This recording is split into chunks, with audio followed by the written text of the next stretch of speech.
I would like to find out from all of you, before we talk to our guest, Pastor Praise FOWOWE, how you want to, maybe I should say, how's your own parenting scenario like?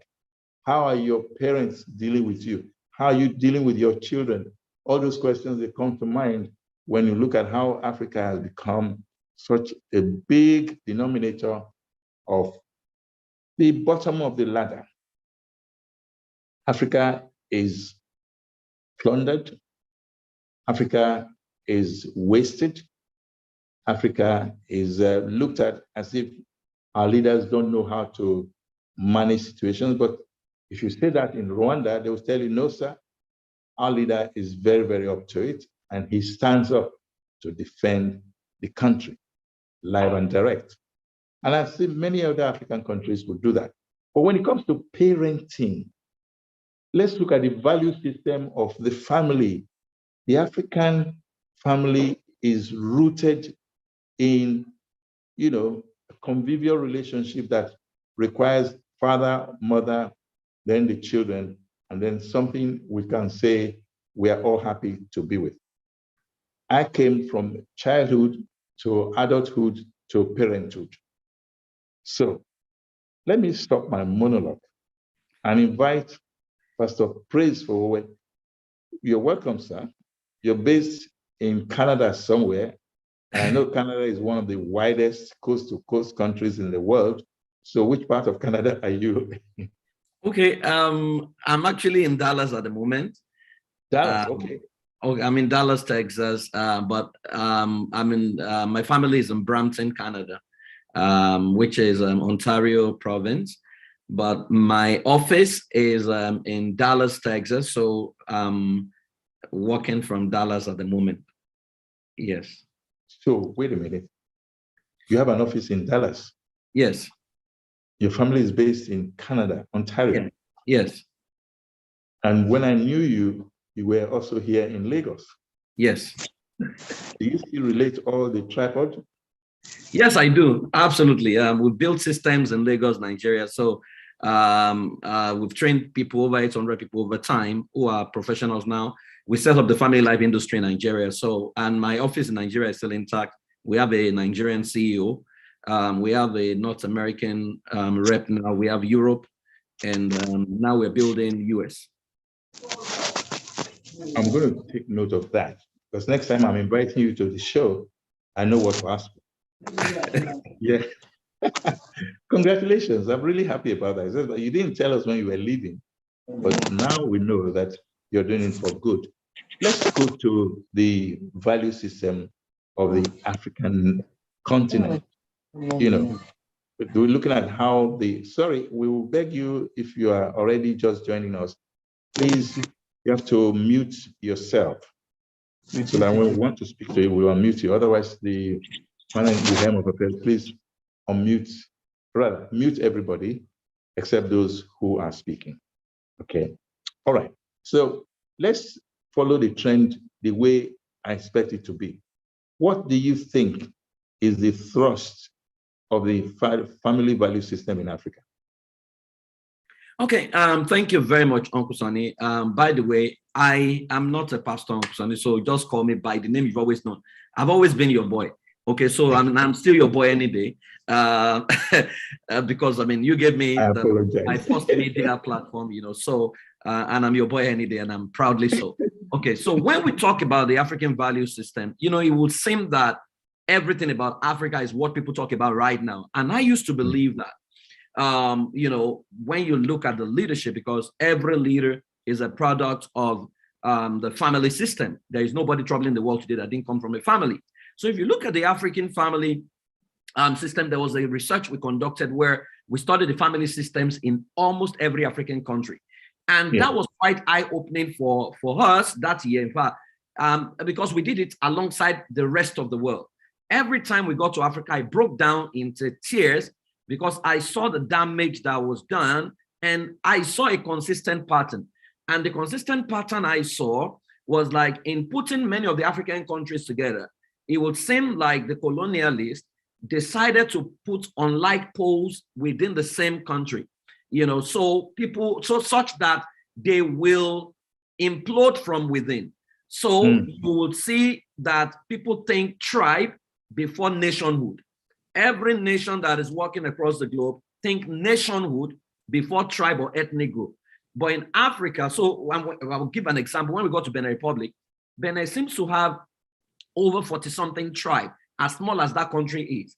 And everyone is trying to find expression. So it's built to implode from within, in a way that people will start fighting themselves from within the country. Yet Benin has a large population of people, the Yoruba people in Benin Republic, yet the lingua franca is French. So it becomes a problem wherein identity will be a problem.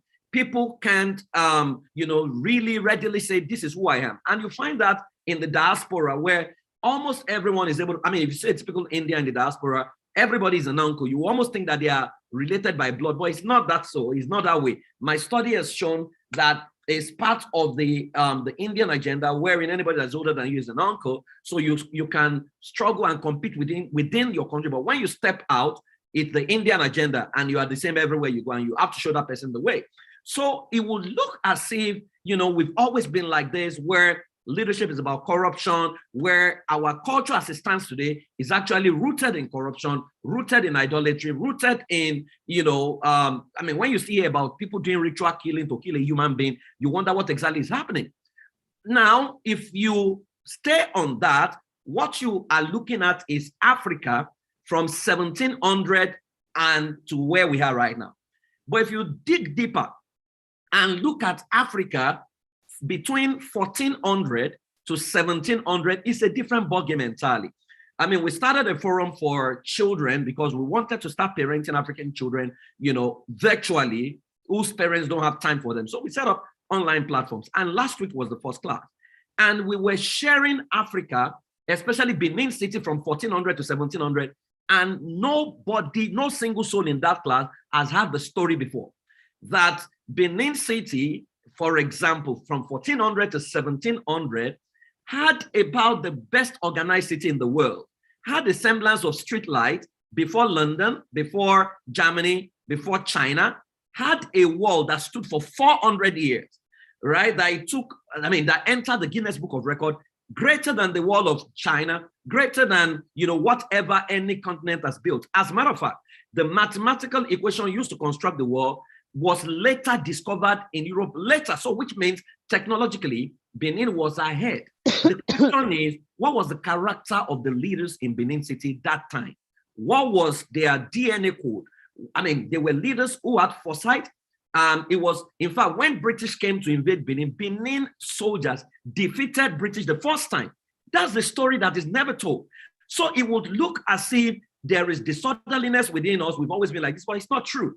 Our forefathers had always been visionary. They were never lazy. They believed in systems. They built systems. They deployed systems. When Christianity came, they said, oh, throw away your idols. But the same idols they asked us to throw away found its way into museums and became artifacts, and they made a lot of money from it.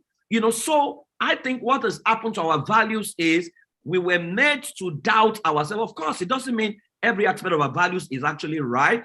But even the ones that were right, we were made to doubt ourselves. And once you doubt yourself and your identity is compromised, you will spend the rest of your life trying to discover who you are, and you may never find who you are, because then your story would have changed. It would have been muddled up. So when you see the Generation Z who are growing up right now, the Africa they met was a corrupt Africa. I still met a bit of a sane Nigeria, because I was born in 1978. I grew up in Nigeria in 1980s, 70s, thereabout. So I met a bit of, sanity. But if you look at the children today, the Nigerian they met, or the Africa they're experiencing, was an African that is rooted in poverty, rooted in corruption and all. And so what a society begins to celebrate becomes the new national values and new national culture.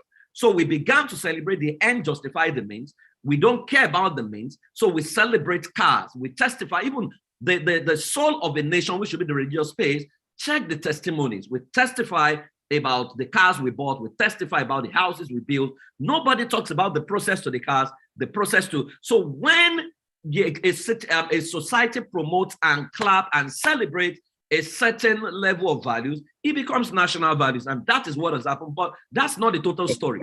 If we don't go back to where we're coming from, we will not find the authentic African society. Okay, I like the nutshell you have just painted. It didn't scare me. It just opened my eyes to certain hard facts. That there was once a sane Africa. Yes, sir. And then we remembered, we agreed that we won't say sir to one another. And then we moved on from sane Africa to where some people visited us and began to show us what they thought was their own way of life. Whereas we lived like that before, using the Benin example you gave. Okay, now what about how we lost our track of time? If you, when you were born in 78, you grew into still seeing a bit of saner Nigeria, which seems to have really gone awry now. We will see the whole of Africa like that. I look at Ethiopia and I look at maybe Kenya. They have two different lifestyles, two different traditions, and maybe two different cultures. I will also look at Egypt and I see a completely different culture. Then I come to West Africa. I see Ghana. I see a different culture. How did we manage to let loose this whole process of allowing these people from the West to come and control us and sell things to us, hook, line, and sinker? I think there is, history again. Because I've read a lot of stories, a lot of history. Again, will leverage on research and research basically. So apparently they had researched us and looked for the blind spots and the loopholes and the selfish interest of the leaders, as at then. And they leveraged on the selfish, and they literally lied to them, as it were. Then let's call it a spade, But of course, you could only be lied to if there was something in you that can be triggered. So they triggered, their selfish, because you ask yourself, who gives somebody a mirror to sell his kinsman to another person? Who gives somebody Simon Shinap to trade? But they promised them that they will be elevated. And there's always something in man that when you give him a promise, to say you will be above the whole world, is excited to jump at it. So it was well researched because, British system, all British had was a system, and they sold that system properly. So they dimensioned our people, they saw the character of our people, then they created an intervention that can actually service their selfish end. And that's why you realize that slave trade came at the same time religion came. They came side by side. So on one hand, they were missionaries who brought God, but on the other hand, history also says most of the missionaries also are slaves, right? So they were doing God's work on one hand, but at the same time, there was the other group that was doing the work of colonization. So you find that, but people never see that now we have embraced, their way at the expense of our ways. And which is why I always say to people that, you see, if I introduce something to you that you don't know, you can't master it more than me. I'll always be your master. However, there is what you have. And that's why someone said, it is not what you don't have that limits you. It is what you have, but you don't know how to use. That there is what is our own way. There is what is us that we have failed to embrace simply because we have not also evolved and developed it. In fairness to us, we're doing well, but we also did not scale what we had. We didn't document many of those things. And that came back to bite us, bitterly at the end of the day. But be it as it may, one of the things I said is we can't be mourning over the past. However, what we can do is we can't, go back and begin to blame our parents and what they did. But can we take responsibilities from now to say there was an Africa that was visionary, which means that gene is still residing in us. There was an Africa that was organized. That gene is not lost. It's still in us. We only need to accept it, embrace it, activate it, and begin to live it out, which is why, when I got here and they were saying to me, I was in a meeting and somebody said, oh, you're an immigrant. I said, no, I am not an immigrant. I am a technocrat.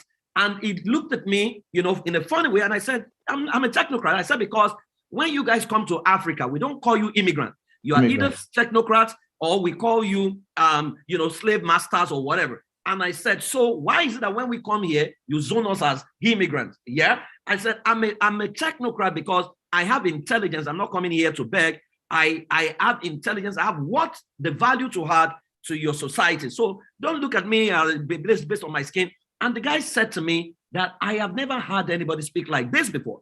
And the Africans in the meeting were like, Chris, we've never taught in this light before, right? And so again, it's how you see yourself, because the more I dig deep into African history, the more I saw the greatness of our forefathers, and the more I saw where they lost it because they began to second guess themselves. They compromised their identity. But I am who I am. If you beat me, Ponte going to my face, I am still Prince FOWOWE. I will not become Sulaiman. I am who I am. Let me stop you there briefly, because I'm getting comments. Some people are trying to trivialize the importance of this discussion. Some people are saying, is this a religious discussion? This is an all-purpose discussion, but the thrust of the discussion is how to transform Africa through effective family system. Please take note of that. We will discuss anything that comes into this as an issue. And what Prince FOWOWE is trying to do is establish the historical importance of what we were, what we are today, and where we are going. Am I right or right? Absolutely, sir. Okay, all right. So I just want people, when they comment, there's no need for the trivialization of the topic. No, we're not. I hope we haven't even offended you. And then, of course, somebody said, can we have a participation from the audience? Oh, definitely. And I want to assure you, thank you, Hubert, my good friend. I want to assure you that everyone will be given a chance to speak. We have just 2 hours, and those 2 hours will make maximum use of it. And this is an all-purpose discussion, but it's so powerful. Let's take it again. How to transform Africa through effective family system. Why did we make that an issue? It's because of the way Africa has been so deliberately, maybe I'm using my word now, my own paraphrase. It's been so deliberately thrown into the deep end and brought to the bottom of the ladder. We are the third world, we are the poor country, we are the developing country. We're never in the first of anything. And yet Africa possesses some of the most, I repeat, some of the most precious and most important business natural resources we can think of. So if any continent should be the richest on earth, if any human being should be the richest on earth, is Africans. So we were also seen as having powerful or effective family system or systems. That's why we are driving it from that family point of view. So please go ahead, Praise. So basically, you realize that once your identity is compromised and you can't stand your ground, you see a skin that is not your skin, the color of your skin, and you cow and you bow and you suddenly become, someone else, then something is fundamentally wrong with you. We started the problem, didn't we? We were the ones that sold our own children to slavery.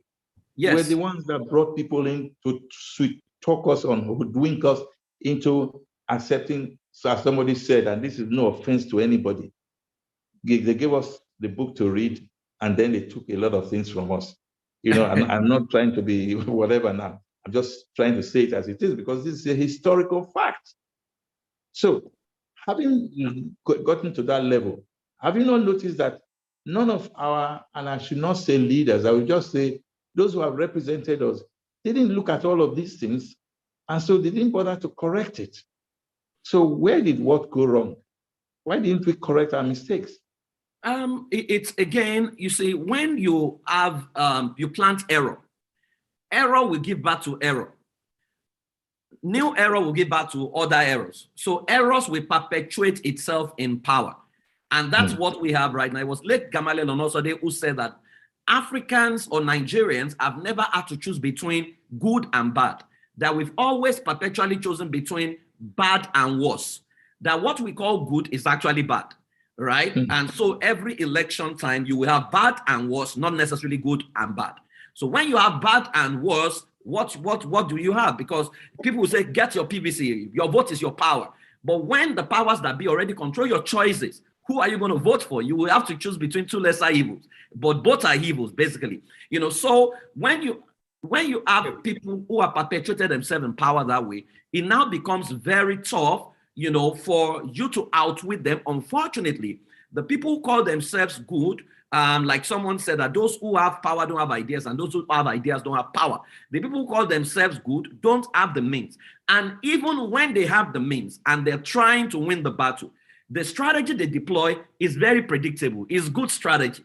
But good strategy is not what wins. You need to understand the environment, understand your people, understand their needs, play the game at the level that needs to be played, find yourself into power. Then if good is now planted, good can replicate good, right? Yeah. And so which is where we now go back to the family system to say, what family system produced these leaders, and what family systems do we now need to put in place to produce a new generation, which is where intentionality starts from. You know that in Africa, when we give birth to a child, right? If you're Christian, they do child education. If you're Muslim, they also do their own, right? But where did we copy child education from? We copy from the Jewish sector and the Jewish system. The Jews do child education, but the Jews have a curriculum for parenting for 14 years.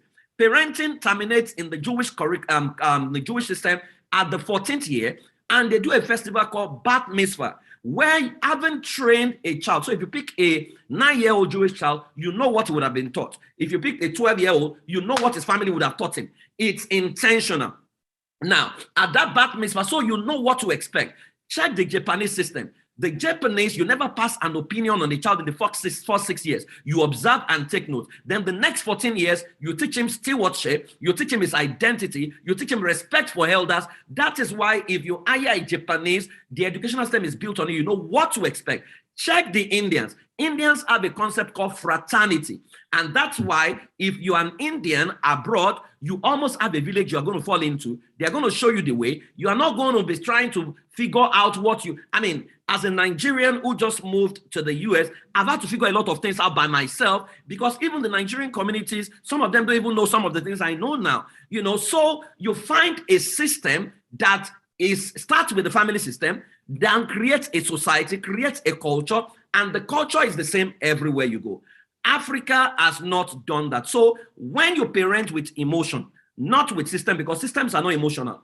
If a system is put in place, Africans are parenting with emotion? With emotions. In fact, they are parenting on assumption with emotion. So it doesn't know what to expect. Parenting is an 18-year curriculum for Africans. What happens from age 19 is your report card. So we don't predetermine, we don't observe. So first 3 years, for example, is prescribed that your role is a scout. Your job is to observe. So at age 3, we don't observe a child. We are not taking notes about a child. We are preoccupied. So I see parents who run helter to skelter. They call me. Somebody still called me yesterday. Praise, my 3-month-old baby. What can I teach that child now? And I'm wondering, 3 months old, you see 3-year-old, parents are worried. My 3-year-old cannot read 1, 2, 3. He cannot read 1 to 100. They are worried. What will 1, 2, 3 to 100 do for your 3-year-old, really? Right? They are not thinking of the application of the numbers. They are thinking, meanwhile, in Finland, a child never goes to school until age 6 because they believe a child needs to play in the first 6 years. And they have gone. Sorry to cut you short there. That's how I went to school. I didn't start school until I was 6. Yes. And that was well, I'm from Benin City. Benin had that kind of culture, and I think was also Nigerian, that you come into an arena of, by the age of 6, they used to say we should do this, yes. See what at this hand, and then by that 6th year, you are right to go for primary 1. It was later we started seeing kindergarten, which I don't think was ever an African concept, so I'm happy that you're mentioning all this. I just thought I should mention that we also had that age 6. Yes. So when the child is 3 and you load his brain with what he cannot appreciate, what he cannot implement, by the time the child is 6, you have loaded his brain with all sorts. So that is on the educational side. Then you take him to church or mosque, they load his brain with what he doesn't understand as well, what he can't implement, what you don't even understand yet. You have been in that faith for like 20, 50 years. You still don't understand some things. You load his brain. So basically, you domesticate that child to become a new version of you, which which is why you realize that. I mean, I had a Zoom session and I asked all the parents on the Zoom, I think it was last week Sunday, that how many of them were at that meeting whose children are already accusing them of what they accuse their parents of.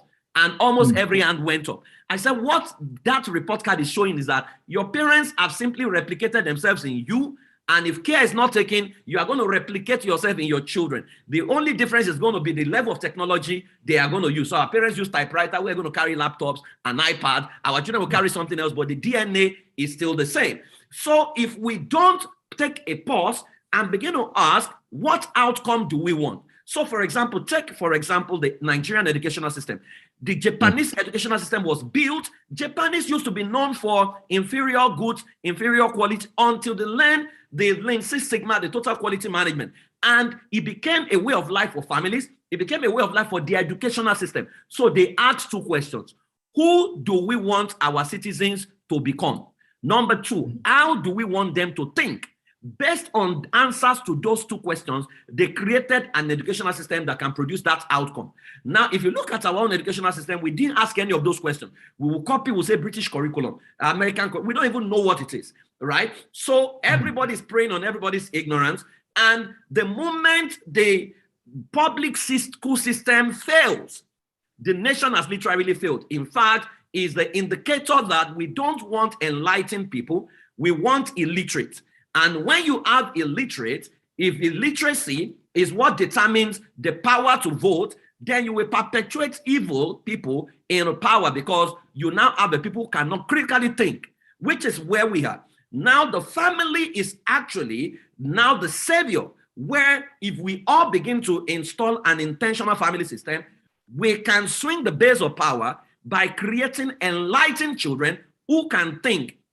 Can we install an intentional family system? Very, very possible. That has gone through, with all that has gone, sorry, just before you go further, I need you to address that particular point. With all that has happened in Nigeria, using Nigeria as an example, where almost everything has gone awry, meaning practically everything is seen from the faulty point of view. You even said something from bad to worse when you were quoting Gamaliel Onosode. Then you look at other African countries, you begin to wonder, is fight, or disagreement, or the rich and the poor? So please.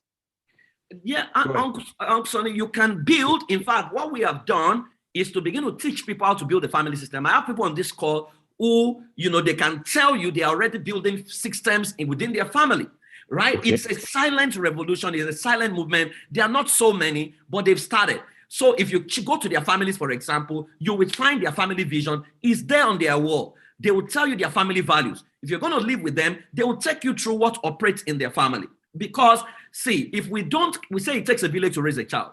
We need to begin as Africans to create new villages, which is what my task this year is, to help Africans set up new villages that we now have control over. I don't know Amadioha, I don't know Shango, I don't know them. But I know me, and I know what I have the capacity to create. So what we need to do is to say we cannot keep going back. The bad leadership, we know them. It's no longer breaking news. What are we going to do? Are we going to keep complaining, or we're going to take responsibilities? So what we have done is to begin to show people the system. We created a methodology and a framework, and quite a number of families are buying into it right now, understanding that you cannot hold your worldview because many people have been damaged. There is a word that has been wrongly used over time in Africa, and is the word discipline. So you find out that the word discipline, right, masquerades as, domestication masquerades as discipline in Africa. The word discipline is the Latin word disciplina, and discipline means to groom, to disciple, to raise, and to train. Within the context of discipline, there's no yelling, there is no beating, there is no slapping, but slapping and beating and shouting is what we call discipline. May I beg you to add nurture? Yes, nurture. Yes, Uncle Son, yes, nurture. So, but domestication is what we call discipline. So domestication is the Latin word domesticatus, which means to tame, to clip wings. So when your parents say, I'm going to clip your wings, they are not talking discipline. They are talking domestication, but they are thinking discipline. So you have trauma, start from the family. where parents traumatize their children. And that's why you realize that a lot of parents are not close to their children. So the children are looking forward to the time they can run away from the house. The person who never really traumatizes, it maybe is the mother. And that's why when the children give birth, they carry the mothers away somehow, right? So if we don't begin to refresh some of these things and begin to understand that you can actually correct people by instructing them and by giving them chance to master what you have not taught right. But we vent our frustration because we are being bullied by leadership, right? People are bullied at work. So if they are bullied by the government, if they are bullied at work, by the time they get back home, they cannot be normal to now be nice to their children. So they pass trauma, right, and bully their children, and the home becomes a barracks where there is no conversation, there is only command. You do that, you sit down there, you do rules and regulations. You have not asked the fundamental question: where is this family headed? The moment we ask that question, which is where the issues I have when people say Nigeria is going to be great. Nigeria, I said Nigeria has not answered the fundamental question. What is the vision of Nigeria?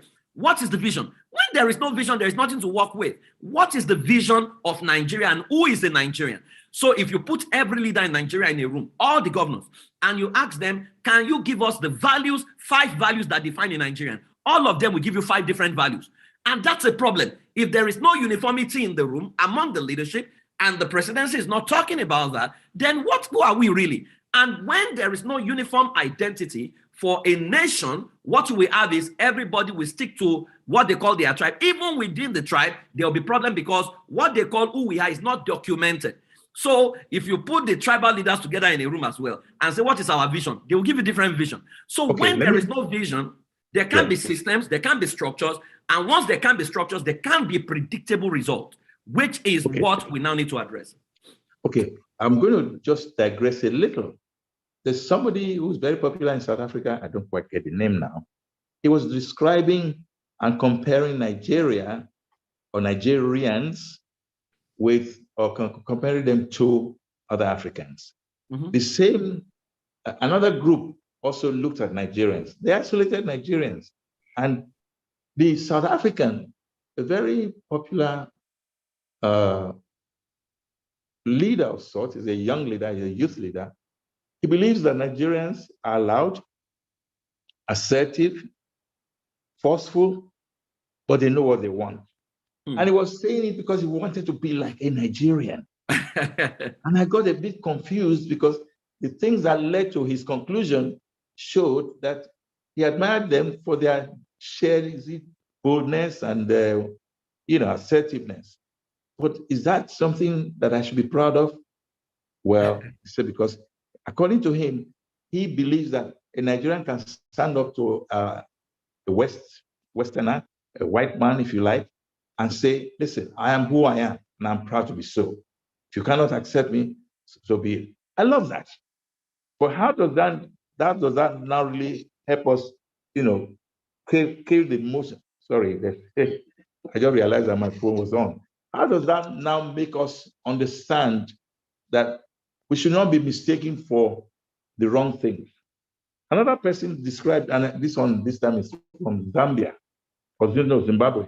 The Zimbabweans believe that Nigerians are bold people, but that they love them because they get what they want when they want it. How does that really help us?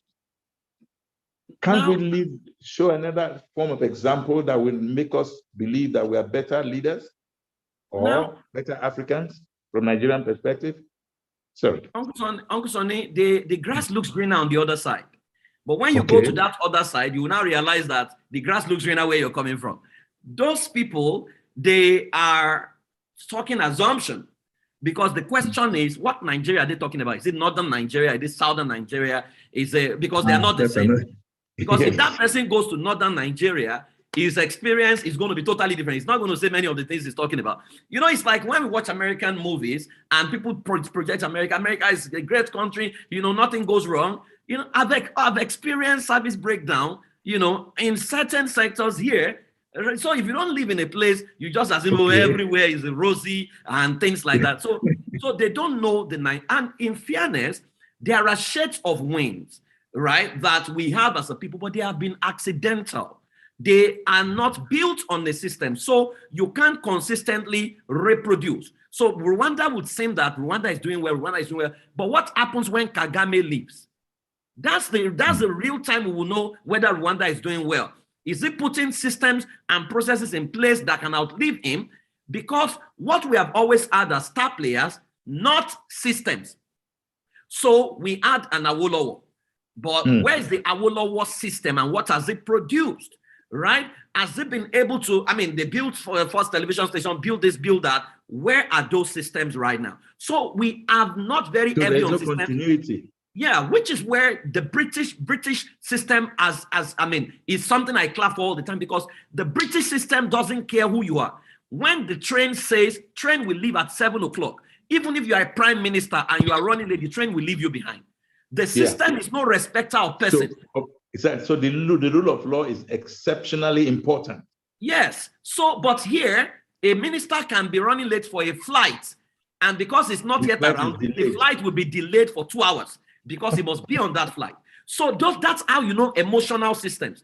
Systems are not emotional. The moment a system is emotional, a lot of things will go wrong. So there was a time the Minister for Sports in Nigeria wanted to do some birthday or burial in his hometown, carried the generator from National Stadium and carried it to his village to go and do a burial. Nations Cup is going on right now. Look at it. Nations Cup is going on. And I'm seeing the governor of Central Bank of Nigeria addressing Nigerian footballers and is promising them money. Central Bank governor.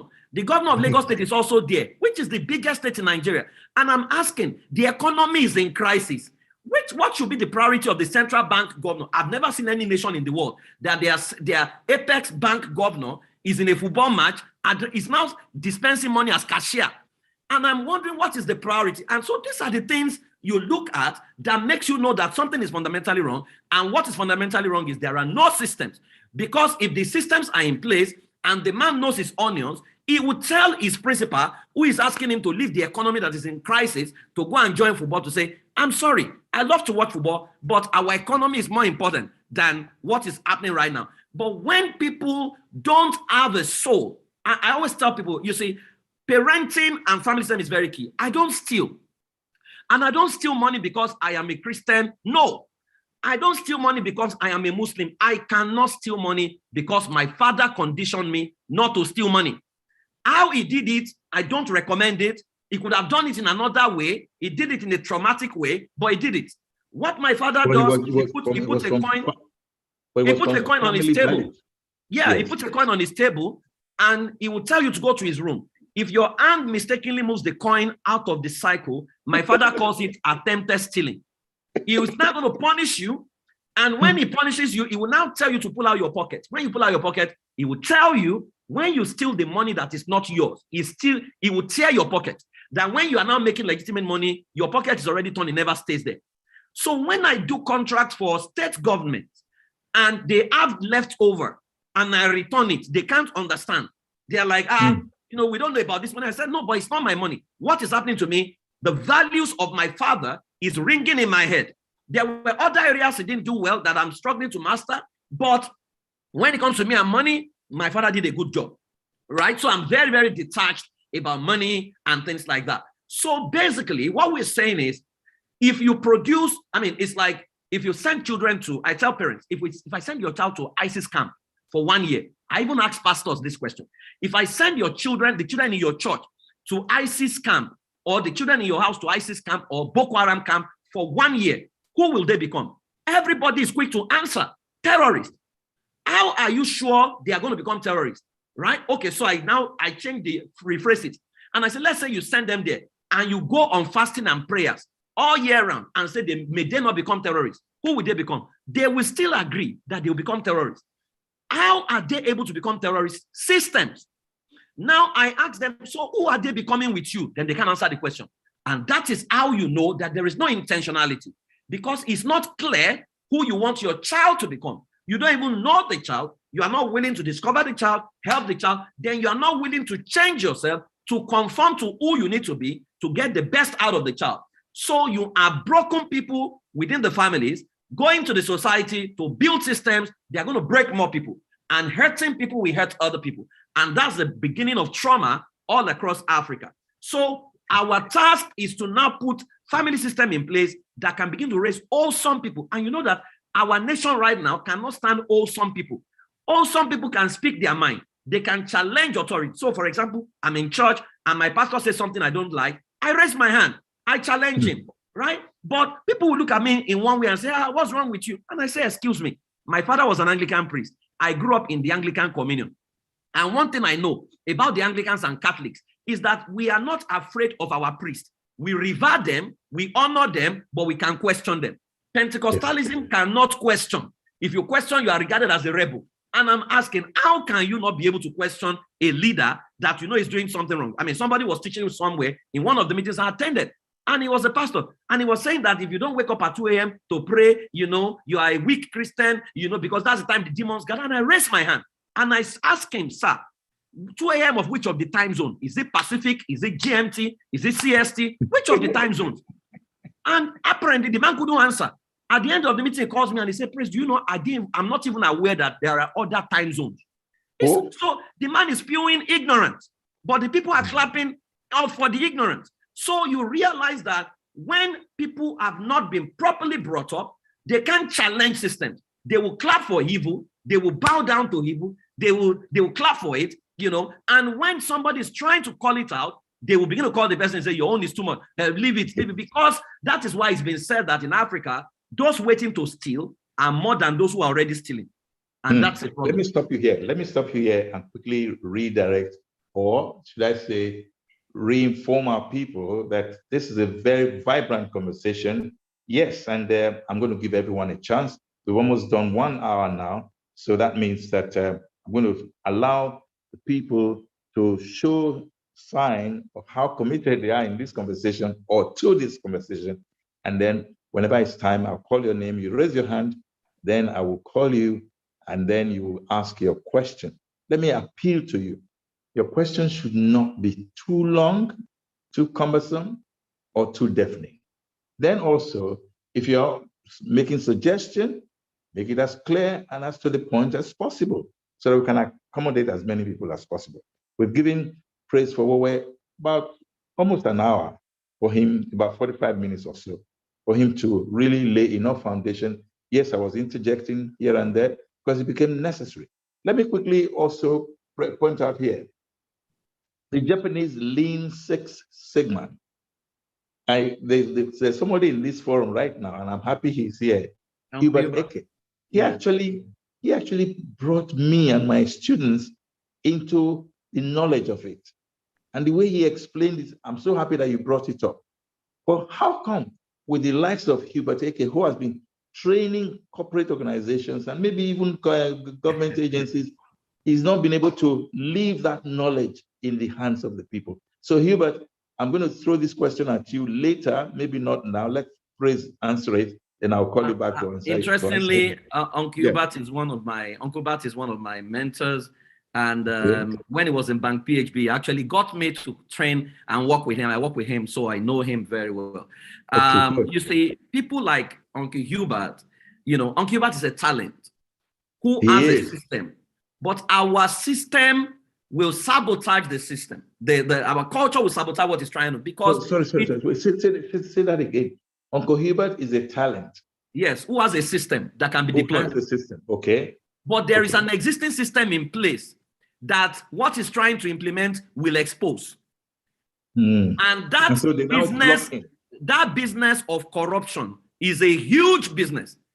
So if he implements Lean Six Sigma in Nigeria, it means that 10 last mile officials can no longer stand by a walking traffic light. So why do we keep quoting Singapore, Lee Kuan Yew, and all of those, like Japan? You just quoted Japan and all of that some time ago. Why do we keep doing that in Nigeria when we know that these are things that not many of our so-called leaders would not accept? They can't accept it because it's not profitable to accept. It's profitable for the nation, but it's not profitable for individuals' pocket on the long run. Never forget that our national values right now is corruption. And corruption does not start with government. Corruption starts with families. It starts with families. Looting of votes does not start with government. It starts with families. When a man drinks in his family and his wife says, sweetheart, stop drinking because it will affect your liver, and he does not listen to his wife. 3 children say, daddy, stop drinking. He does not listen. Unknown to him, election already held. 1 person was for drinking. 4 people were against drinking, yet he continued to drink. So he won the election already. So when that man becomes senator, 4 will be greater than 14 in the Senate chamber. That is where it starts from. It's from the family. It's from the family. People already who are looting the treasury, they've been looting from the family. When there is lack of accountability, nobody knows how much you earn, you are sending money that nobody is aware of within the family, that's already looting, right? But nobody's talking about it. So the money doesn't belong to you. Belong to you. So the pattern is already established. So when he gets into power, and he perpetuates himself. So when people like Uncle Hubert come, they are happy for him to do seminars. I mean, I did a lot of seminars for Lagos State government, and I remember that the last seminar I facilitated, I told the first lady, I said, I will no longer respond to you if I get invited, if you guys don't implement. Because they were talking about, let's eliminate gender-based violence. And I said to them, gender-based violence cannot be eliminated by event. I have the entire blueprint of what you need to do. I can implement, I can even share with you. I can put you through on what to do, right? I said, after this meeting, call me to a meeting. I will show you how to implement it across Lagos State. Nobody called me till date, right? So we love events. They were talking to an unwilling crowd. Yes, because events make us look like we are doing something, but the willpower to do it, we don't have it. So that is the issue. So Uncle Hubert's solution is going to be messed up. In fact, somebody's going to look at it, his proposal, and go and bring an Oyibo man who doesn't understand the reality of our people to do a training, and that they'll collect a lot of money, and that will be the end. And that's why I keep saying to Africans that our salvation must come from the family.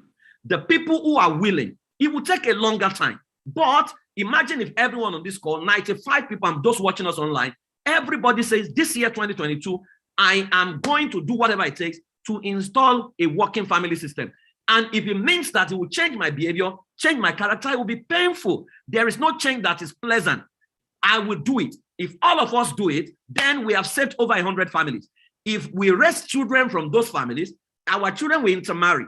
Now, a new culture is birthed. By the 3rd generation, in another 40 years, we've raised an entirely new generation because they'll become the most competent, they'll become the most awesome, and everybody wants to be like them. That is what I think needs to happen.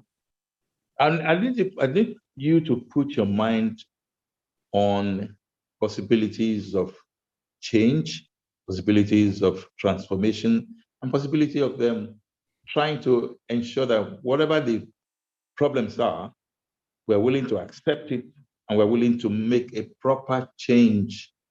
Meaning, if I listen to you, you talked about Lagos State just now, and you've given a lot of, what were they? Lectures and seminars and all of that, but there were no changes made, or there was no form of transformation. So you stopped going, yeah? Do you think that can happen in Nigeria ever? That's one. Number 2, can African nations even imbibe that and begin to say, yes, at least my country, okay, somebody said the other day that Rwanda is actually embracing change. But somebody has passed a comment here that it depends on whether anything will happen after the current leader leaves Rwanda. Yes. So what is the issue? How do we counter them? It's culture. You see, to raise a culture, to create a new culture, there are fundamentals that have to be in place. Number 1, what is the vision that we want? That vision has to be clearly articulated, embraced by all, promoted by all. Then your vision will give rise to your values. What values do we want? Your values will show you what we need to bind ourselves by and what we need to inculcate to achieve the vision. Then you now drill it down. Once you do that, you drill it down to what are our DNA codes or the DNA creed. You create the DNA creed, then you create your legends, which is very key. Then you now begin to build systems. You need to build a governing system that is in sync with your vision. These are things that can be done at the level of families. I'm not talking about what you even need government to do, right? Your family governance system, what is it? You need to create it, right? Then your communication system within the family. Then your immigration system within the family. Who can live with you? Who should not live with you? What do you do when somebody begins to trouble you? Whether it's your mother or your father or somebody. What do you Where's do? the Ministry of Education in all of these? I know the family is very important. What about the education ministry? What about the systems that encourages, or the systems that encourage, the child to grow? Sonny, are you not surprised that there is no, maybe it's only one African country that has a Ministry of Family Affairs? That should worry us. Only one African country, right? That has a Ministry of. Which one is that? I can't remember their. Is it Seychelles or something? I think when I was doing the story, I only found one. Yeah. Too. Other African countries don't have anything that looks like family affairs or Ministry of Family Affairs. They will have all kinds of things, but not, so you have, so see Lagos State, for example. So you have Ministry of Women Affairs, which handles women and children. So when a man is in trouble, where do they go? Right? So we now set up agencies duplicating efforts up and down. Right? Simply because we just want to put people in position, collapse all of them, make them into family, Ministry of Family Affairs. People can do it. But you see, the bottom line is we are not ready for this thing that we're talking about. However, if government is not ready, the people, which is why I stopped blaming government, we can't do anything about them. But what can I do on my own? What can I do with my community? In the diaspora right now, we're teaching them how to set up villages. To say Indians are doing it. I mean, I think it was in Calgary last year, there were going to be election for mayor. 2 Nigerians came up to become mayor. Yeah. 1 Indian came up. They were telling the 2 Nigerians, step down for each other. They couldn't step down. Nobody was willing to step down for each other. Meanwhile, if 2 Indians had come up, there is an elder in the village of Indians in there who would say, you step down. We just need an Indian to win. Because so you find the problem that we don't literally exist. So we now need to begin to build new villages. So a clusters of 10 families, 20 families need to come together, and the discipline to implement this is something that many of us don't have, but we need to do it. That if we embrace I have the entire framework. If we embrace the framework and we monitor it, I'm working with a couple of families now, monitoring them over the next 12 months, right? I'm starting with them in February through December, right? We monitor the entire framework. Once they implement it, then they become new ancestors, then they create new clans, right? That's how this change is going to happen. Because if we depend on Ministry of Ministry of Education, that you have put a minister for education who doesn't know about education, how do you? And that's a major problem, But then 1 hour has gone now, and I need to give people a chance to speak, okay? So if you don't mind, let's give them a chance. But first, you have to indicate by raising your hand, my fellow Africans and my fellow global members. Raise your hand, and then I'll call on you, and then you ask a question. As I remember telling you, please be aware that you don't want to make too much. Your sentence shouldn't be, your question really should not be too long, so that he can understand, the rest can also understand what is being said, and so on and so forth.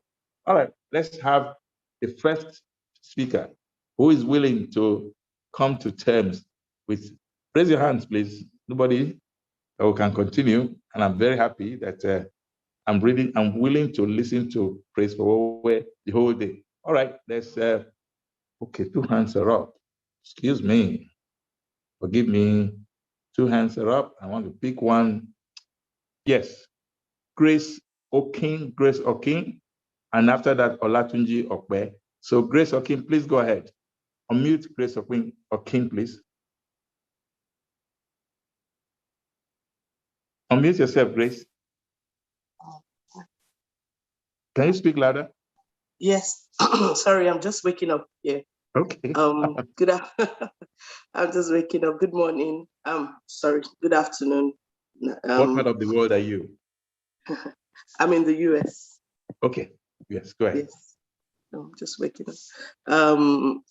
Thank you very much, sir, Uncle Sonny. We really appreciate how long you have been laboring over Nigeria. It's long drawn. And Mr. FOWOWE, I've met a few times in a few engagements, and he's that passionate as he speaks. And everything he says is true. I just wanted to add to whatever he was saying, that I think we are in that place now where a lot of people like Mr. Praise FOWOWE and SONI, and myself, and many other progressive Nigerians need to find a way to meddle our collective, because I think that's where we still have a problem now. For example, look at the political system now. We have 90-something parties. So there are actually 2 parties and all the others, APC, PDP, and all the others. Now, all these others are not able to come together and aggregate into a formidable opposition against the other 2. And it's the same thing with what Mr. Praise is saying. Truth is that we cannot discount the influence of our colonial past, the haphazard joining, the haphazard politics, the haphazard education. Everything we have had in Nigeria till date is haphazard. None of it has been systemic, none of it has been strategic. So we cannot discount that from the results that we are getting. It's just like going into a field and just scattering your seeds. No proper plowing, no proper allocation of the use of the land and the cycles and what have you. So it is expected that, the thorns, the weed, and all those things will be there.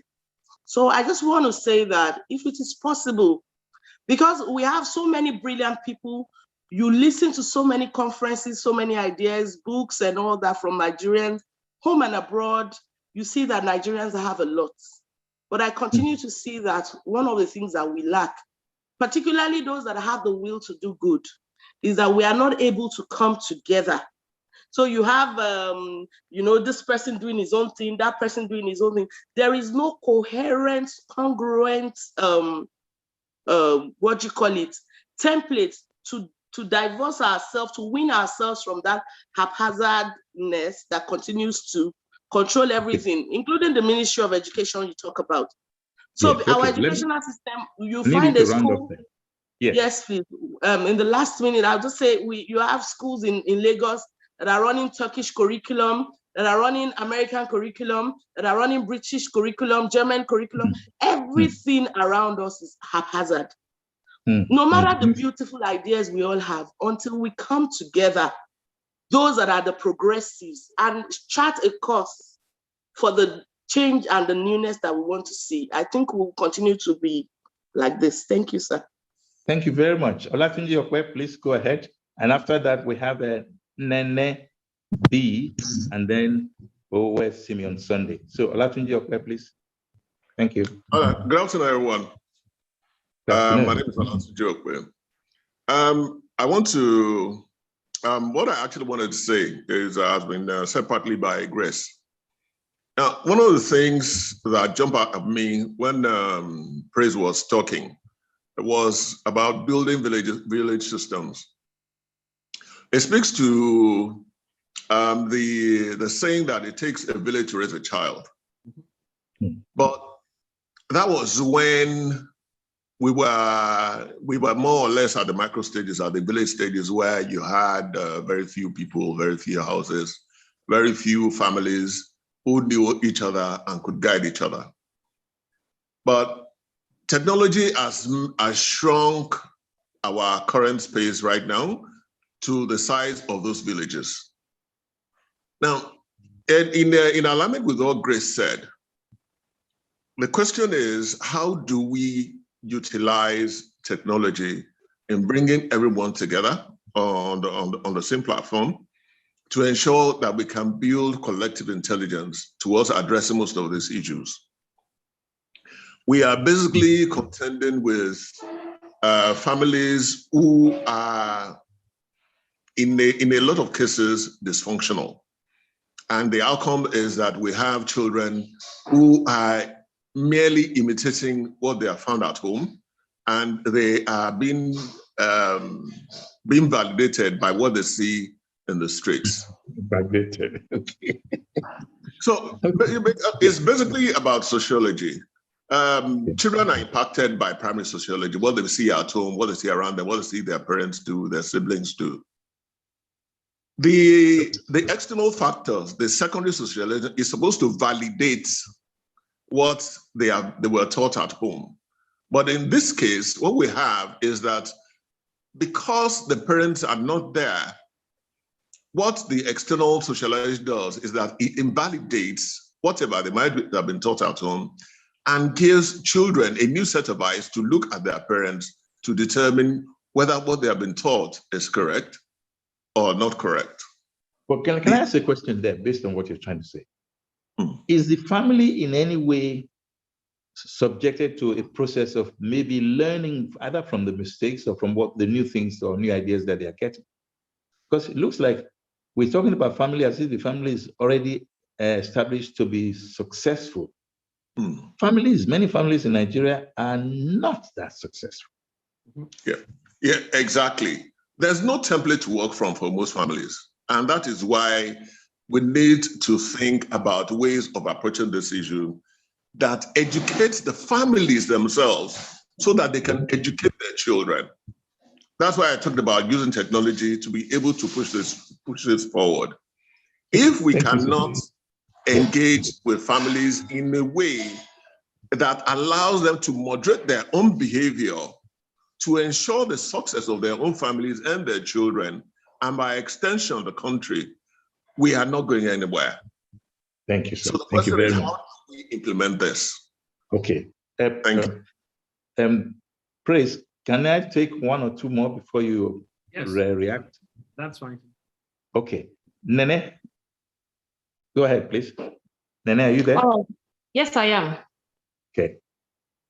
All right. Thank you so much. Thank you so much, Mr. Sonny. Thank you so much, Mr. Praise. So just like the last speaker said, you talked about how it takes a deliberate village to raise a village. And I hear you say you have systems and templates in place already, because where I'm actually very passionate about is the children.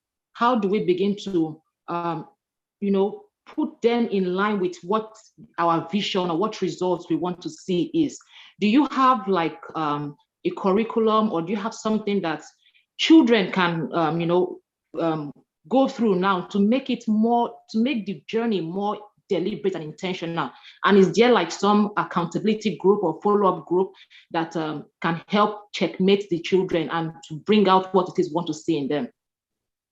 Thank you. That's a very good question and deliberate one. So let me take the last two so that Praise can take all of them together.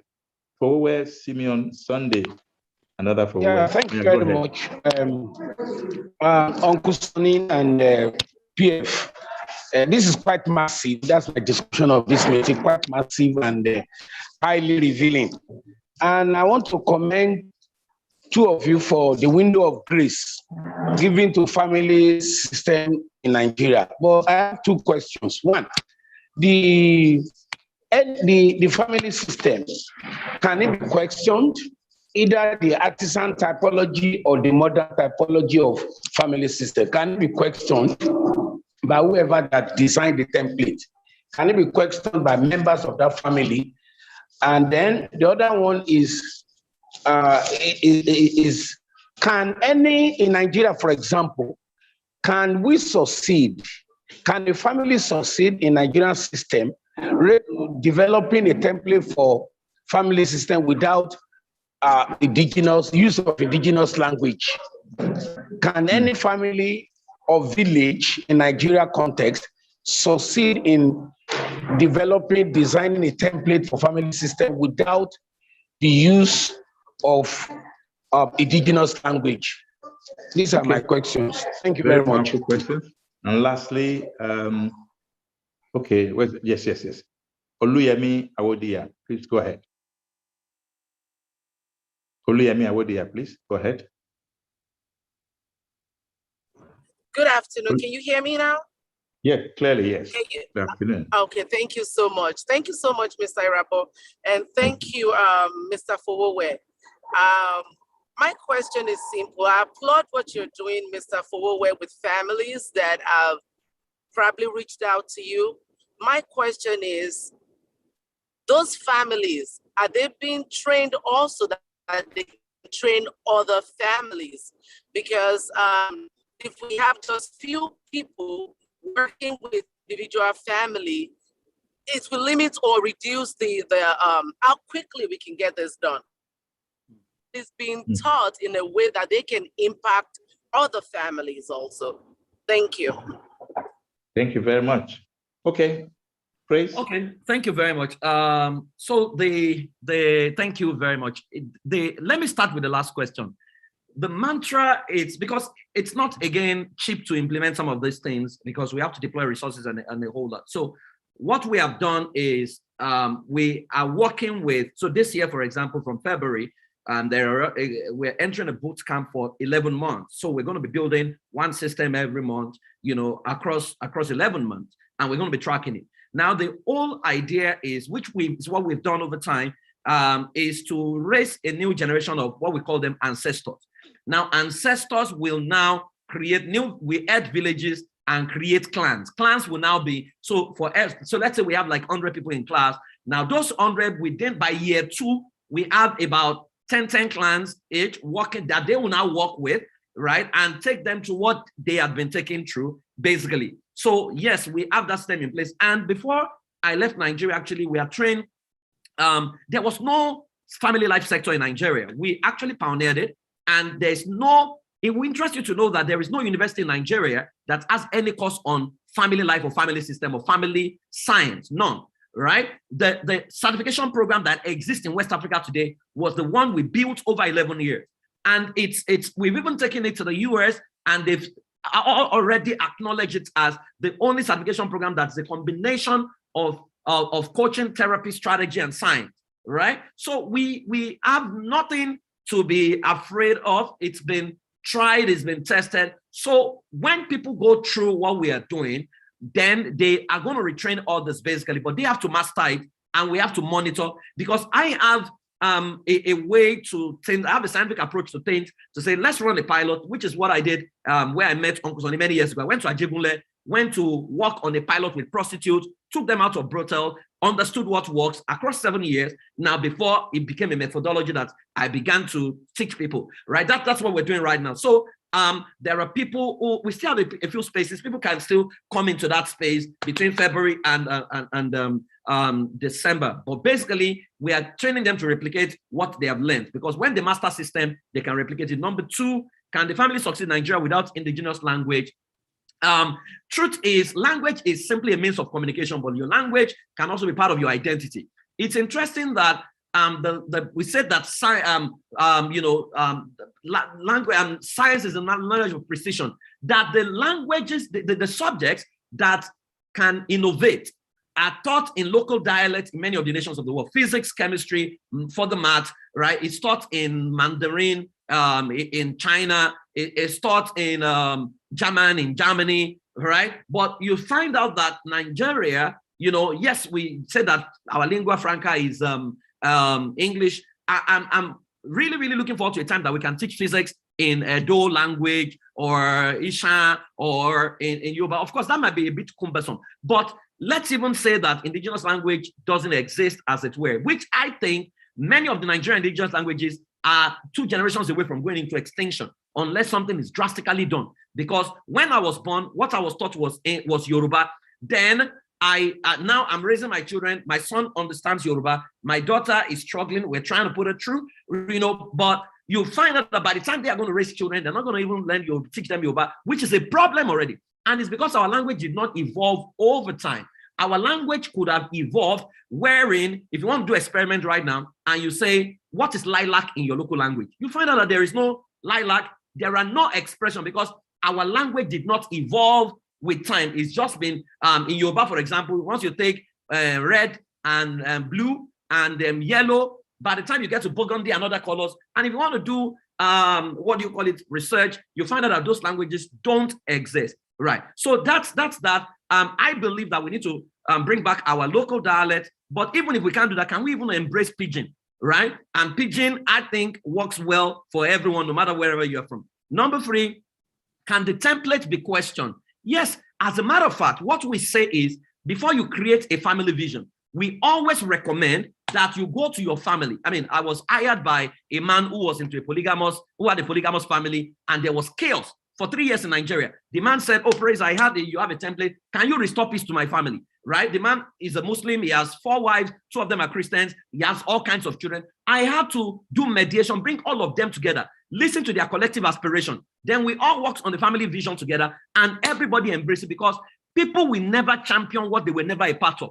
If you impose it on them, they are going to sabotage it. So you need to bring everyone together, you, your wife, your children. You know, it will interest you to know that when we do sessions like this and we ask couples to write their family vision, two couples are writing different things. That's already a problem, because they are not saying the same thing. So that's why frictions will happen. So yes, it can be questioned, and everyone needs to be part of it. Curriculum for kids. Somebody asked that question. Yes, we have the Ready for Life curriculum. That was the last research project I worked on. We developed an entire curriculum, because when they started saying that children were being bullied, children were getting into maybe same sex and what have you, and all kinds of things in Nigeria. And what we did was we went into research and we created maybe the first of its kind behavioral change curriculum for 6 years. It runs from GSS1 to SS3, right? When we finished it, we sent it to schools. We did presentations. We're hoping that schools will jump at it. Only one school in Nigeria has implemented it, and that school is Ambassadors College, Ota. And the feedback we are getting is massive. In fact, the owners of the school are saying now that with the curriculum, they found a way not to expel children, but to modify behavior, because that's what it's all about. Now, what we have done this year, since the schools were not willing, we took it directly to the parents to say, okay, parents, send your children in from ages 8 to ages 18 across 6 different expressions. We put it on the website. We recorded everything. We even now have facilitators who meet. We started this last week. So that question is quite timely. We have facilitators, we have the diaspora version, we have the African version. That was the session we had where we were talking about the Benin in 1400, and none of the children they said, in fact, the children in diaspora told us that the teenagers, they said all they knew about Africa is how bad Africa is how wicked Africa is. They didn't know that, but in fact, one child broke down in class and started crying and said, nobody told me this, right? So we are taking responsibilities, right? The links, are there, the ones for diaspora. I think my team can put it in there. You can go sign up your child. What we are doing, we know parents are busy, but we are taking responsibilities for these children. Then curriculum for villages. Yes, we have the entire template. I mean, this is what I've worked in all my life. I believe that somebody talked about villages. See, it takes a village to raise a child. It's an African idea, but we cannot go back to our village. If you send your child back to your village, your child will be worse, because your villages has not evolved over time. But the new village we are creating is a village we have control over. The good thing is that when we started this, there is a Nigerian community in Edinburgh. One of the guys who attended our training has already set up a village in Edinburgh. We are monitoring it. It's looking very good right now. They are about getting into politics as well, right? That we can leverage on most of the things I'm doing right now, I do them virtually. We can teach a lot. You can go implement. You come back, we look at it, we assign coaches to you. So we can build clusters of villages. What you need is a framework and how to implement. It will take us 11 months technically to form new behaviors, to embrace some of these things. And some of them will not be pleasant to your body, pleasant to what you have always known. But if you embrace it, then you can predict the future, because system is the same way system work is garbage in, garbage out. If you put water on fire and you add hibiscus leaves to it, right? Already, if you leave it on fire and you add honey or sugar, you are about to produce zobo. There is no prayer that can change it to zobo. But what we do is this. We put water on fire, we add palm oil, we add pumpkin leaf to it, we put maggi, we put egusi, right? And we add prayers to it. And we say in whatever, God must do this, he must produce zobo. He can never produce zobo. It's garbage in, garbage out. If you put the right values, the right systems within the right system, it will produce an entire behavior. In fact, you will be shocked at how your children would have mastered it and how they'll carry it out everywhere they go. That's why I say to parents who send their children to diaspora and they say, my child is getting into drugs. Abroad did not spoil your child. Abroad only tested what you claim you have done, right? Abroad set an exam for your child and your child, failed the exam. Basically, abroad only revealed your child to you. It wasn't as if abroad changed your child. Thank you very much. I think I've answered. My God, this is so awesome. Folakemi Padamsi, please go ahead. I don't want to give any opinion yet. I just want people to talk. Thank you so much, sir. Good afternoon, Mr. Good afternoon. Good afternoon, Chris. It's so great to see you again. So I have I think I have two questions. One is, how will this effort be multiplied? So this is the first time I'm hearing it, so you can be sure I'm really blown away. I mean, setting up villages, creating new ancestors. I mean, it's like, am I in this world? You know, so this sounds very fantastic. However, I mean, like Grace mentioned earlier, I'm just a bit concerned that sometimes some of us are getting a bit weary of there's so many efforts by so many different people. It seems a bit fragmented, and how do we make all of these things come together so that the change that we're looking for, I mean, we can really begin to see it in our communities, in our society. So I'm wondering whether there's also a system for just multiplying this impact, you know, so that, I mean, I can imagine, I'm sure there are hundreds of thousands, millions of people that have never heard it before, just like me, you know. So, I mean, how quickly is there a system for ensuring that this word gets out faster and this effort is multiplied, you know, much faster, so that we can begin to see the change that we desire? That's the first question. And the other one is also, is there also a system for ensuring that collaboration happens? Because like I said,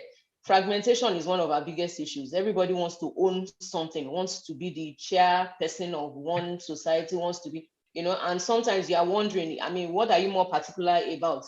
Being the lead or the owner of this effort, or, I mean, multiplying the results? Which one is key? So I guess that's one of the reasons why collaboration is not happening as much as it should. So I'm wondering whether there is a method to it, a system for ensuring that people collaborate more, so that, I mean, the desired change we can also begin to see. So thank you very much. Let me start with your second question. Yes, you know, if you know me very well, my mantra is basically, I would rather do 1% of what will go global than 100% what will die local. You know, so there is never anything I have ever created. I mean, I do a lot of intellectual property development. I do a lot of research, invested so much in research. And one of the things I did, for example, when we created the family system engineering, I started teaching people in Nigeria. So we have over 800 people who can actually do what I can do, who we have taught on how to use the methodology, over 800. That was what I did, because I always tell people, you say, one of the things that has killed us over time as a people is somebody can do something, then he never shows other people how to do it. So he wants to be the only one everybody is coming to. I don't have that problem. I've left Nigeria right now. All my colleagues are working, right? So yes, we can collaborate. In fact, what we had also attempted to do is to put these courses in the universities, right? I mean, when Babcock University had a problem with children doing drugs, they called me and I created a course for them called Ready First Year Experience. Almost every new student that has gone into that school in the last 3 years has taken my course. But they didn't even know I was the one, because I don't facilitate anything. I just taught their lecturers how to use it. We have the Ready for Life curriculum, for example, which is for secondary school. We have sent letters to Lagos State, we've sent letters to Edo State, sent letters to various governors to say, your Ministry of Education, you can literally take this. We can teach your teachers. In fact, you don't even need to teach the teachers. All the videos are uploaded online. Just copy and paste, right? No response, no willpower. So if you are ready to collaborate, we are open. I mean, for me, I don't care who gets the glory. Let's just get the job done. That's what is most important to me. Then number two, how will this effort be multiplied? What we have done is to set it up first as a certification program for people who want to be working with families. So many of the top family life professionals you have in Nigeria have been through family system engineering certification program. Now we've added mediation to it. And because we didn't have content for mediation, we got the best content in the world, which is IMI Campus Germany, because with that, people can now work in any nation of the world. So we brought them, and all the people we trained on mediation, Lagos State government absorbed them almost immediately. All of them are engaged in mediation with people, dispute, alternative dispute resolution, and stuff right now. So yes, we have all these things available. The more people we can actually train who can use this, the better. So that's why when we have families whom we have monitored, who have now implemented this properly, then they will now go and train others. And I'm already seeing that happening.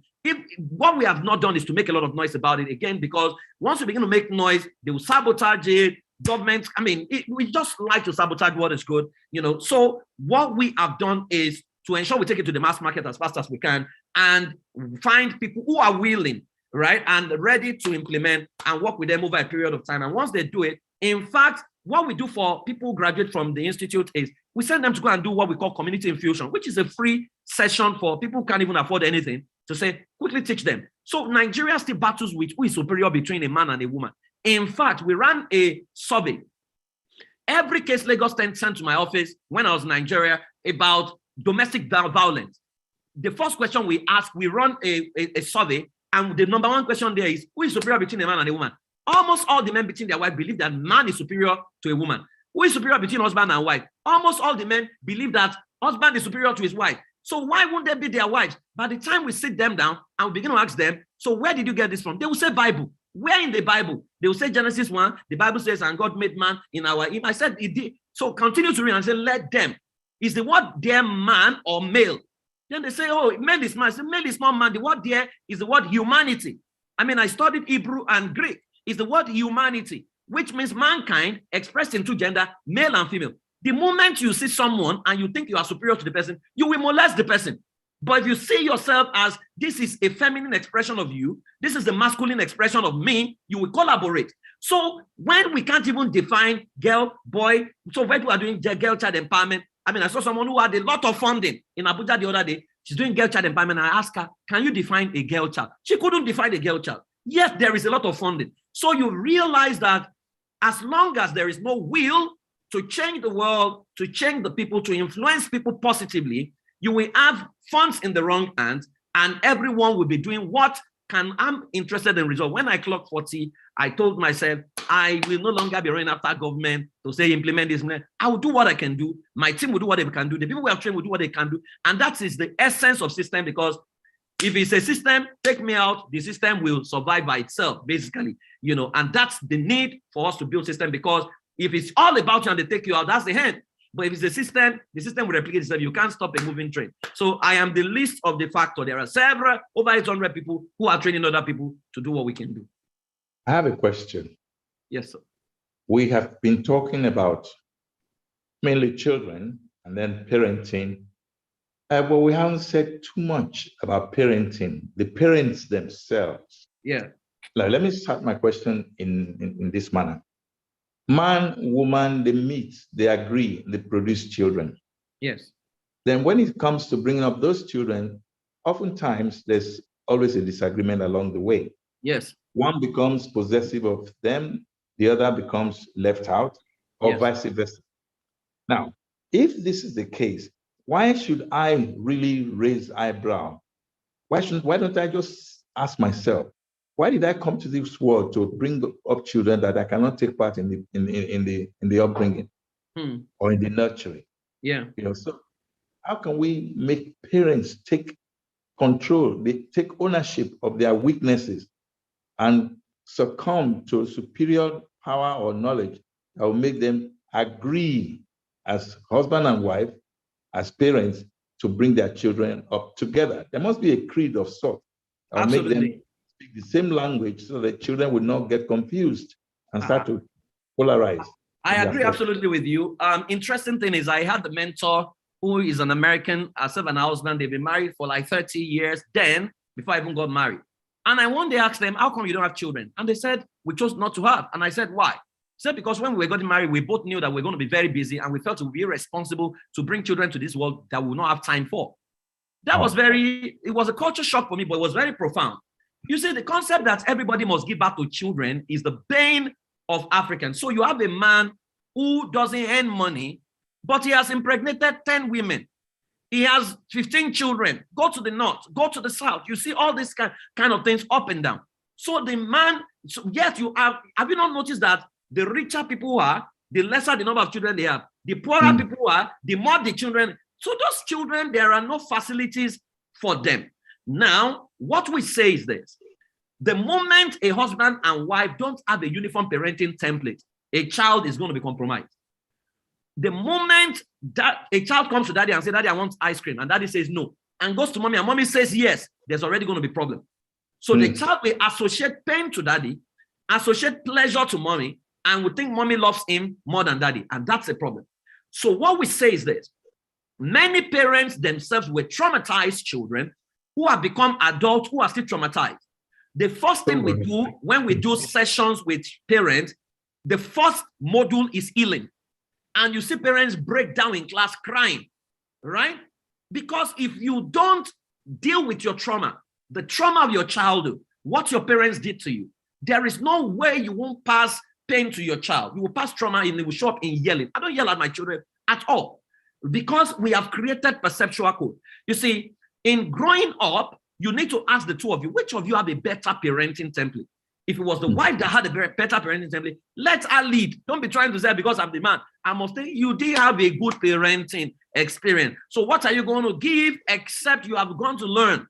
So your wife becomes an asset. If it's the husband, sit down, create a charter. There is what we call the user's manual of a child. Now, in parenting, there are 5 roles you need to play. From ages 0 to 3, you are supposed to be a scout. Your job is not to pass judgment, it's to observe your child, keep a journal, and be writing down what you are seeing in your child. Now, from ages 4 to 6, you become a model because that's like the formative years. The children observe what they see you do. So you model competence, you model hard work. I mean, I cook naturally because my mother put me in the kitchen. I observed these things growing up. So when I was getting married, I wasn't getting married because I needed someone to cook for me. I have fixed more meals. I've done 16 years. I've fixed more meals than my wife, right? Because for me, that was how my mother raised me. In fact, now my son didn't even know that some houses, women are the ones who cook until he got to school, social studies textbook, primary 3 in Nigeria. And the textbook said, daddy's job is to go and make money. Mommy's job is to stay at home and cook for the family. In a textbook? Textbook in Nigeria. And that was the first time he would see it. And the boy was shocked. And he was like, no, human beings eat, human beings should cook. And it became an argument. But how did that textbook get passed by Ministry of Education? That's the question for another day. So you become a model to your child. You model competence, you model hard work, you model excellence, because children will learn from what they see you do at that age.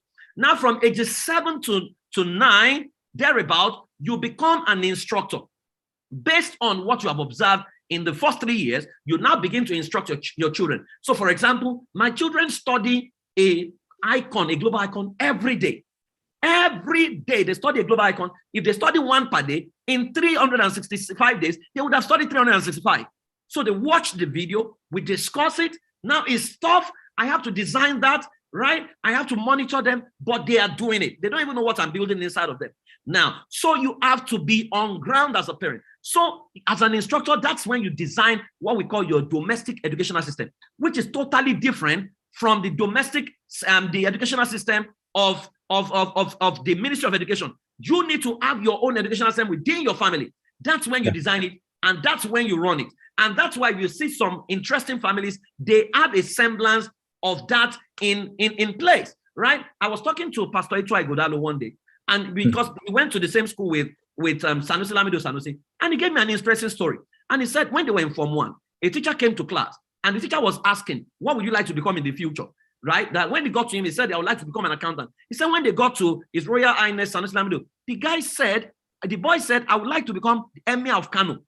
That he looked at him, and he was explaining to say, which one is Emir of Kano? How are you going to become? And he said, he responded, and he said, that was what they told me to say. Right? Ooh. So it meant it was a script that has been scripted from time immemorial.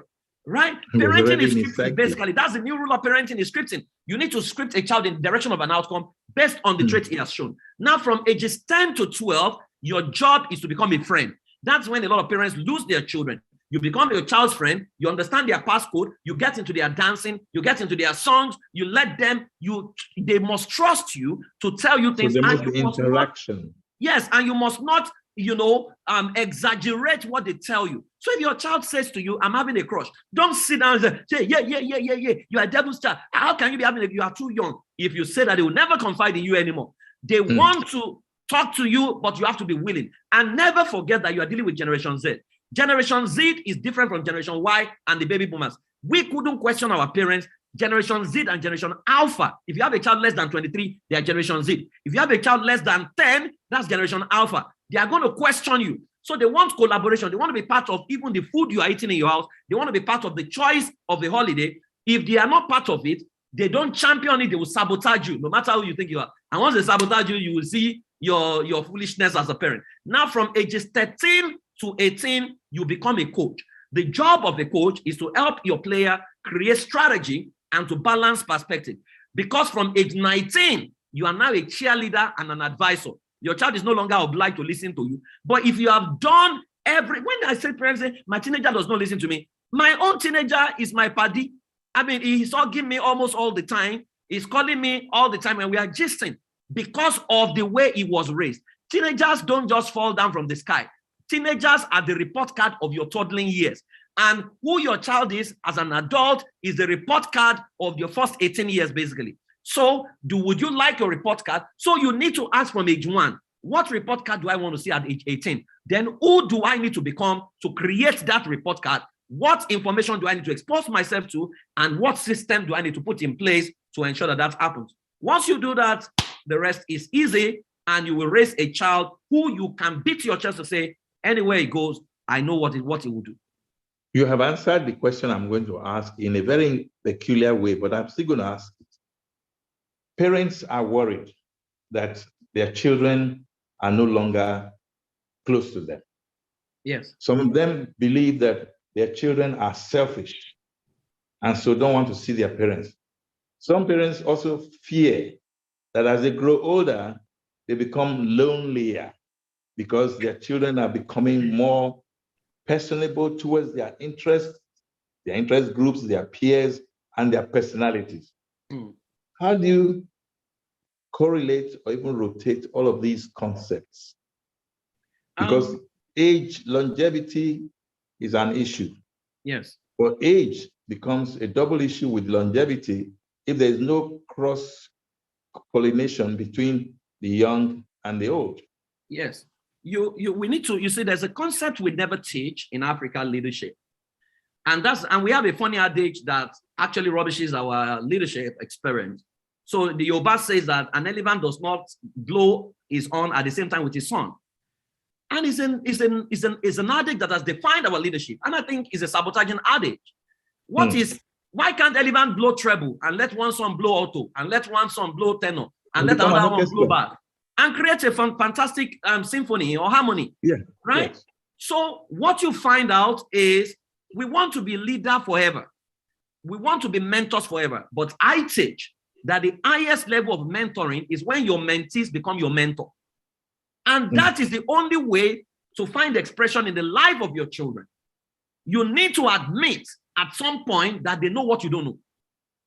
To keep thinking that you know more than them is a costly assumption. I mean, I taught a class to a group of mothers on how to broach the subject of sexuality education with their children. A mother went back home to meet her 14-year-old girl and sat the girl down and say, I want to tell you something. I went for a seminar, Mr. Principal. When the moment he mentioned my name, the daughter knew me.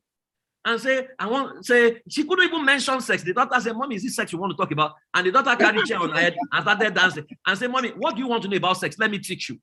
And the woman said she froze. That 14-year-old, what do you know about? I said, Mr. Praise came to our school. We have sexual education in our school and blah, blah, blah. Said she was just grateful that she learned the right values, right? Because parents assume a lot and they assume that they know. You see, leadership, and this is African leadership, where a man doesn't know. You see, I tell people leadership is the easiest thing to do if you're humble. You just surround yourself with competent people, they will make you shine. That's leadership. But to be trying to explain what you knew nothing about, to be trying to show that I know, is arrogance, and people will laugh at you. Unfortunately, the Nigerian environment is, if you are their leader, even if you are misfiring, they will be clapping for you. But they are laughing at you behind the scene, but they are clapping for you publicly, because they don't want you to remove them from position. So parents must understand that your children know a lot, and there are things they know more than you. For example, you can't beat your children in the use of your own phone. You cannot. If you give them your phone, they will show you features you have never seen before, that you never knew existed. But you have been carrying the phone up and down because your generation is only interested in WhatsApping, tweeting, Instagram, and making calls. But there is much more in that phone that they know. It's their time, the games they are watching. If you see their cartoons, the game is very, very fast. So their processing is faster than normal. So they find the lazy, we call it the lazy man's way of doing things. They don't care step one, step two. We are the ones that bother about that. You want this result, I can make it happen. So you need to understand their ways. That's why we say you can't be a child's teacher without first of all becoming their student. So parents need to stoop to conquer, to now become students to their children. When you become a student to your child, you will see things that you have never seen before, right? You will now learn to fact find instead of accusing. Parents are often accusatory. We are not fact finding our communication. So when you notice something you don't understand about your child, don't take a position. For example, you got into the room, you met your 12-year-old girl, she's sleeping, but she's sleeping in a funny manner. Her two legs are against the wall. How will you interpret that posture? If you were someone who grew up in the era I grew up in, watching the funny movies we saw, you will think she has become a witch. And you will conclude she's a witch. She has traveled by putting two legs to the wall. What has two legs to the wall got to do with going for witch meeting? You will now begin to beat her, run from pillar to post, run from prophets who are also waiting to pray on you. But ideally, you should ask, fact find. Oh, I observed that you slept in a funny manner. Is that a new style of sleeping? You know, what are the scientific basis for that sleeping? Maybe you have something to learn, but we are not willing to learn because the arrogance of I am your parent, I call the shot, and that's costing us. And that's why we're going to be lonely. But when we are humble, we would realize that, number one, God has sent our children to our life to improve us, to question our bias. And if they question many of our biases, you realize that my son asked me, he said, Daddy, you thought that God is a God of love. So why did God command some people to go and kill some people's village, including children and women? I've never thought about that before, but that's a valid question, right? I had to now go and I say, please, can you give me some time to research this some more? And by the time I was coming back, he was back with another question, right? I cannot shut him down. I had to admit, son, I have not thought about this before because our parents didn't give us a chance to question. So we need to admit that they are here to improve us. My children have improved me tremendously, and I learn to listen to them. In fact, now I listen more than I talk, and when I'm not clear, I ask questions. If we can learn to question them, then we will all collaborate to agree at a decision. When they are part of the decision making, they will champion it, they will promote it, and you will have rest in raising your children. Okay, we have less than 15 minutes to go, and I have many more questions to ask, but let me give a chance to some people. I can see Grace, okay, you're smiling and trying to not. You're right below me in the setup of my gallery, so I can see you very clearly. Is there anybody else who wants to ask a question before I throw my own? 5 seconds. 4, 3, 2, 1. Good. Now, okay. Okay, go ahead, Chris. Go ahead. All right. Well done, sir, and Mr. FOWOWE. I just wanted to also throw in that how do we bring in, because now the family, I've never seen anyone talk so well about the family the way, you know, the grace of God upon Mr. FOWOWE for many, many years. But now that is just one mountain of influence. For example, when you were talking about the fact that children have started to, you know, have these aversions and what do you call it? Sometimes it's not because the parents have failed, because there are a few times I sit down with my children to watch the programs they watch, and I see that the art and entertainment sometimes are deliberately programmed to influence the way children perceive their parents. I've watched a movie. I've seen cartoons where maybe a mother is saying something to the child, and the child goes, "Well, blah blah blah." You know, when I watched that particular cartoon, I deliberately didn't say anything, but that very day, my child decided to like blah blah blah at me, and of course, I wasn't angry with him, but I was very firm to say, "Hey, I know where that came from. It came from the program you watched." And I've seen a lot of programs do that as well. For example, have you observed that all the young, I'm talking of young children like 13 and below now, have you observed that all the movies that are targeted at children now always ends in the boy and the girl kissing? Yeah. I'm talking of global movies. So now we have those programmings that are influencing our children to believe that, oh, this is an age when it is okay to do this kind of things. So the question I wanted, or rather the perspective I wanted to bring into this is that while we are looking at the family as a mountain of influence, we have the media, we have the arts and entertainment We have governance. Of course, that's where the Ministry of Education and all the policies rest. We have religion. Like you rightly said, even our religion. For example, in the US, I go to like a predominantly white church, not because there's no Nigerian church, but because, again, I wanted to, because I just felt that, I mean, what's the point leaving Nigeria and then being like doing everything Nigerian again? I wanted to have an understanding of how and what drives the way they think. Yeah. And, you know, it's always like a world apart. You go to the Nigerian church, you go to the you know, the way we do things. When you go into a Nigerian church in the US, except for a few that are very deliberate, the moment you step into a Nigerian church, it's like you're back to Lagos. Yeah. You know, from the noise making to the disorderliness to the use of the bathroom. You enter the bathroom, it's a big mess, and you're like, it takes you a while to remember that you're in the US. You know, so, but you go to a white church. I'm going to use a white church because, again, I didn't want to go to a black church because they are very not too much different from us in the way they, you know, like, again, except for those who have deliberately re-educated themselves.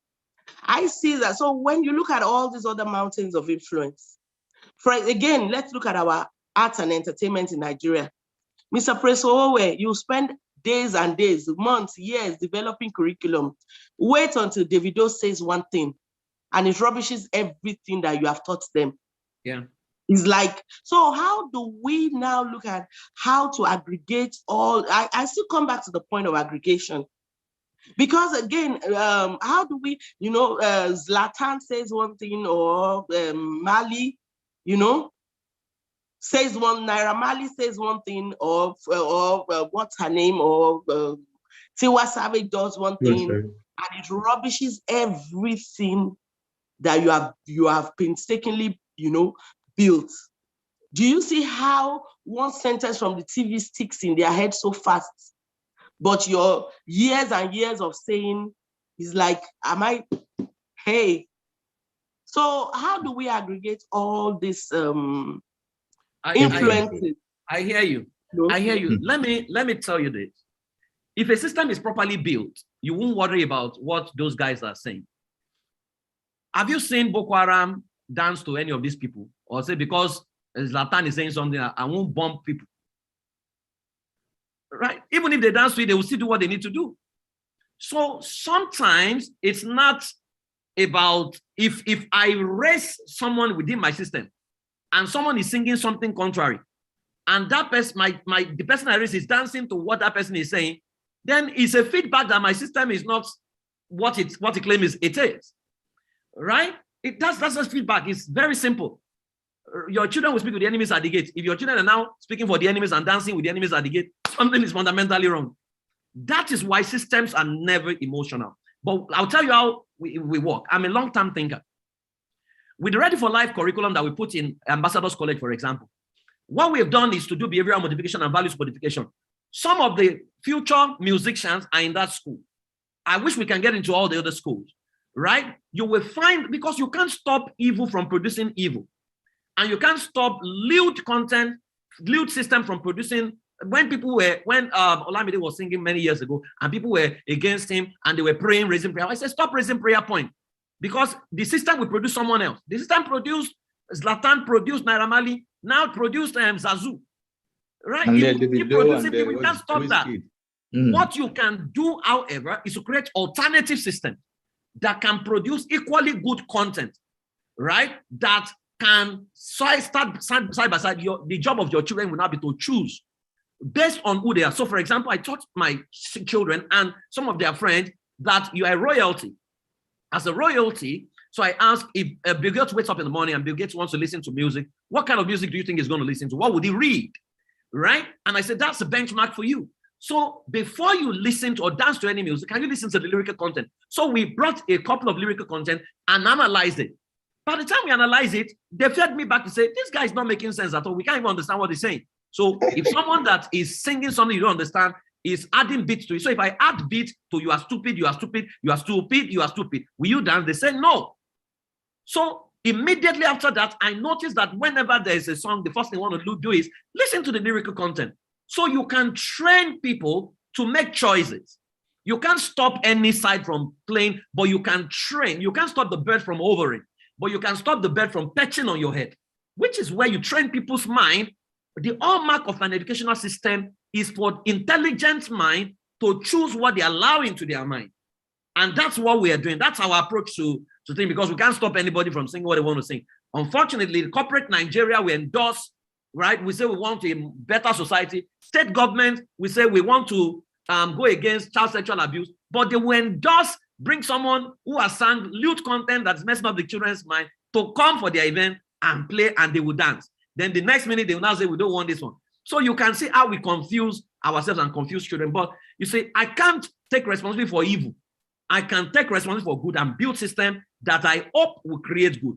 And that's where I want to be. In fact, I want to stop you here, and I'm glad that you stopped at the right time, because I was hoping that, oh, okay, if Praise can finish at this time, then I'll know what to Praise. We need a part 2 and a part 3. How does that sound like to you? Because we haven't. Let's do it. Let's do it, Uncle Sonny. Let's do it. Bring it on. Good. We haven't touched religion. We haven't touched education. We need to go back to. Yes. See, on Sunday, we had Mrs. Bola Awoshika Oyeleye, Okay. who is an educationist and also a health professional, nursing specifically. And she said most of some of these things you are saying now. But the one that really resonated was the fact that charity must begin at home. Yeah. Parents must have a role to play. And you as an individual, we were even talking about leadership and followership. And he said, listen, before you start talking about leadership, you talk about you, the follower. What are you doing that will make the leadership worth its effort? What are you doing? What contribution? For example, if you see a red light, what do you call that? Traffic light. Mm-hmm. It's red, green, and what's the other one? Yellow, right? Yes. And then you do not respect that traffic light the way they've conditioned you to respect it. Are you breaking the rules, or you think you are doing the right thing?